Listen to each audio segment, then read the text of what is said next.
MEIL word घेतले आपण.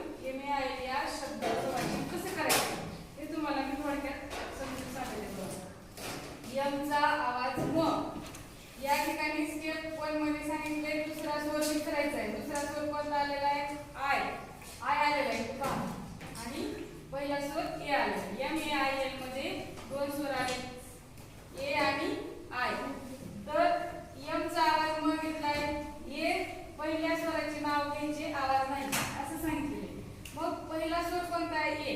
एचा आवाज आपण पाहिलेला आहे. अ आ ए ई ए असे आवाज आहेत याचे. पण या ठिकाणी आवाज न घेता काय करायचे? या ठिकाणी आपल्याला याचं नाव घ्यायचे. मग आपण यमचा आवाज म घेतला, याचं नाव घेतलं, मग काय झालं? मे.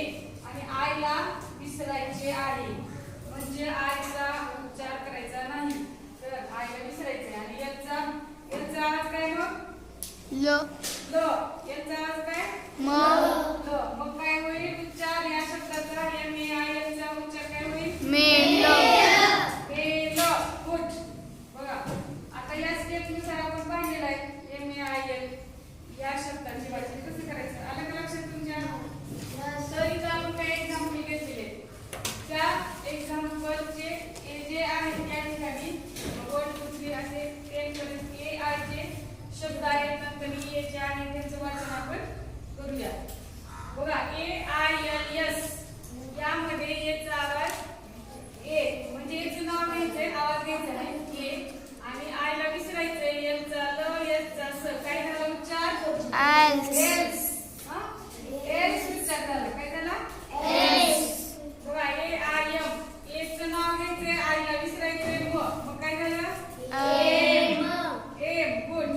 नेक्स्ट वर्ड बघा RAID. आरचा आवाज र, एचं नाव घ्यायचंय, आयला विसरायचंय, आणि डीचा आवाज ड. काय झालं उच्चार? रेड. रेड. गुड. अशा पद्धतीने हे सगळे शब्द आपल्याला वाचायचे आहेत. नंतरचा शब्द आहे बघा PAIT. बीचा आवाज ब. एचं नाव घ्यायचंय, आईला विसरायचंय, आणि तीचा आवाज द. काय झाला उच्चार? बेट. काय झाला? बेट. बेट. गुड. नेक्स्ट बघा NAIL. याचा यांचा आवाज न, याचा नाव घ्यायचंय, आईला विसरायचंय, याचा आवाज ल. काय झाला उच्चार? नेल. नेक्स्ट वर्ड बघा RAIN. आरचा आवाज र, याचं नाव घ्यायचंय, आईला विसरायचंय, यांचा आवाज न. काय झाला उच्चार? रेन. गुड. अशा पद्धतीने वाचल्यावर चुकतात का शब्द? चुकत नाही. तर या पद्धतीने आपल्याला या सगळ्या शब्दांचं वाचन करायचं. FAIL. याचा आवाज क, याचं नाव घ्यायचंय ए, आईला विसरायचंय, आणि याचा आवाज ल. काय झाला उच्चार? फेल. गुड. नेक्स्ट बघा PAINT. बीचा आवाज व, याचं नाव घ्यायचंय, आईला विसरायचंय, यांचा आवाज न, डीचा आवाज ल. काय झाला उच्चार? पेंट. गुड. नेक्स्ट वर्ड पहा AID. याचा आवाज ए, आईला विसरायचंय, डी. काय झाला उच्चार? एड.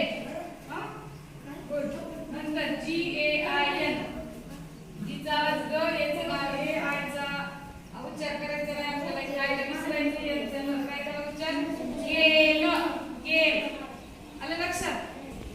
नेक्स्ट या साईडला EA. दोन स्वर एकत्र आल्यावरचे शब्द बघितले आपण. ईचा आवाज न घेता ईचा उच्चार घ्यायचा, ई, आणि एला विसरायचे. मग या शब्दाचं वाचन कसं करायचं आपण अभ्यासाला आहोत. पुढे लक्ष द्या अक्षराला. LEAM. लीफ. बघा याचा आवाज ल, ईचा नाव घ्यायचं, ई, एला विसरायचं, एमचा आवाज फ. काय झाला उच्चार? लीफ. नंतर BREEAM. चंडीचा आवाज द, आजचा द, ईचा आवाज न घेता आपल्याला त्याचं नाव घ्यायचंय, ई, आणि ए ला विसरायचे, आणि म ला, मचा आवाज म. काय झाला? ड्रीम. शब्द काय झाला? ड्रीम. नंतर BAEACH. काय होईल? बीच. गुड. CHEAP. काय होईल? सांगायचंय उच्चार. चीप. चीप. CH याचं ई याचा ई आणि पी चा उच्चार प म्हणजे या ठिकाणी आपल्याला उच्चार काय होईल चीप हा MEAT काय होईल मीठ मीठ एम चा आवाज म ई चा आवाज ई घ्यायचा एला विसरायचं टी मीठ हा PEACH काय होईल